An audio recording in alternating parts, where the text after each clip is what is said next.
Yan. Ano? Nakabidyo na? Ayan. Guys. Half kelso. White kelso. Yan ha. Half. Asil. 50-50 yan. Asil saka ano. White kelso. Yan. Ito naman hawak ko. Ito yung ano. Martin Scully na Black Boston. Black Boston. Ulit. Tapos yan naman. Ito. Hiraw. Ano yan? Black Milsim yan. Hero na yan. Ang ano yan. Lahi. Yan. Black Milsim yan. 5 magkakapatid. Yung ano, yung 4 nilaban nila sa ano, sa stag. Nanalo. Ito ang tinira ko kasi mahirap mawalan ng lahi eh. Ano ko, i-broodcock ko to. Ano, brood stag. Yan. Hiraw yan, pero ano yan ha. Black Milsim yan. Throwback. Maganda lahi. Mga winning line.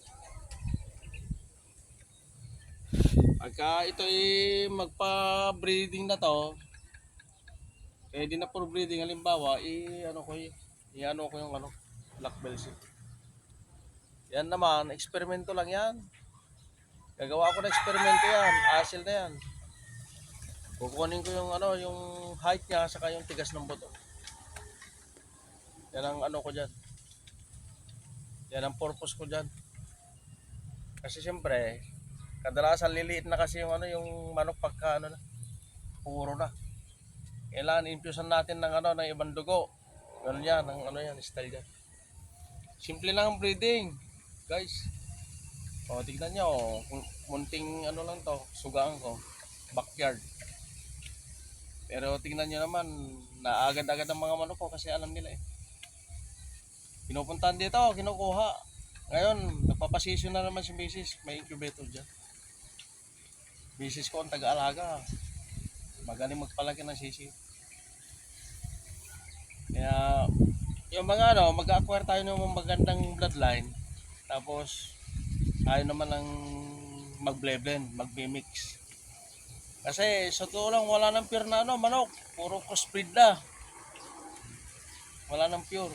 Para sabi mo lang siguro na pure, Texas. Kung punta ka sa Amerika, yung lugar na Texas.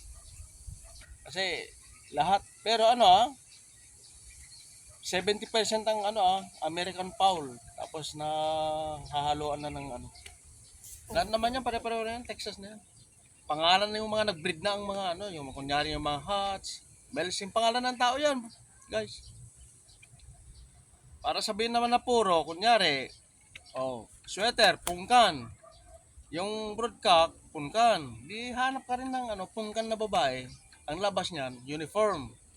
Pare-pareho, kaya sinasabi nila puro. Pero actually, yung bloodline yung manok na yan, halo-halo yan. Marami yan. Para hindi kayo maligaw, guys. Parehong kulay, pareho ang paa, parehong ano. Para ganon. Kaya sinasabi nila puro yan. Kasi kung kasi iba-ibang kulay, sasabihin nila na hindi puro. Ganun lang kasimple guys ang ano, breeding. Si Walter Kelso, lahat na makakita niya na nanalo, bibilin niya tapos i-crocus niya sa mga manok niya. Ganun yun. Maraming ano yan. Si Spartan, yung hatch niya, Black Spartan, si Tata Ray, ilang bloodline na hatch yun, yung mga blacks niya. Iba, street blood. Masasabi mo ba na puro yan? Iba-ibang hatch. Pero hatch talaga siya. Nasa 6 hanggang 7 na hatch yun. Ang dugo niya. Ganun lang ang ano guys. Breeding. Pero ang masasabi ko lang sa inyo, piliin nyo yung manok na magaling. Piliin nyo rin yung babae na maganda at nagpapanalahi. Both sides. Ganun ang gawin nyo. Wala na kayong problemahin pa. Kasi mananalo yung babae, mananalo yung lalaki, di ibig sabihin maganda. Ganun lang yun. Simple lang, easy way lang ang ano, ang breeding.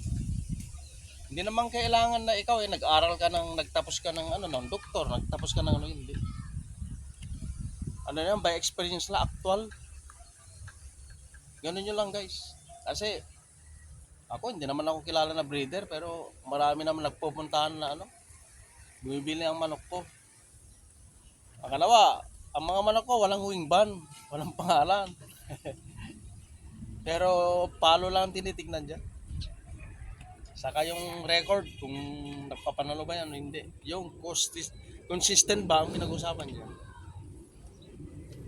Kasi ang lahi ng manok mo, wala naman mananalo. Kunyari, ang napalabas mo, 6 na piraso, natalo ang 4, wala na yung out na yon, losing breed na yon.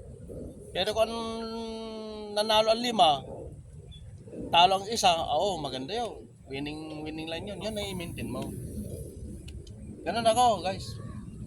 Mini-maintain ko yung mga nagpapanalo. Easy lang yun. Okay. Good morning to everyone. Sana naman nakapagbigay ako ng konting kaalaman regarding sa ano sa pag-breed pagmamanok. Paki-ano na lang po.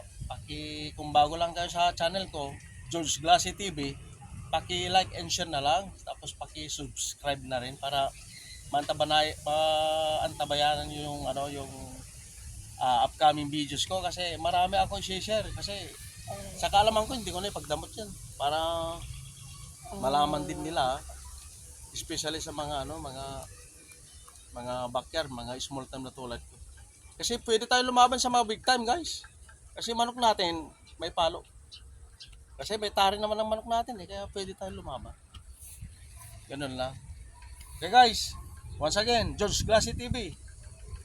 Bye-bye.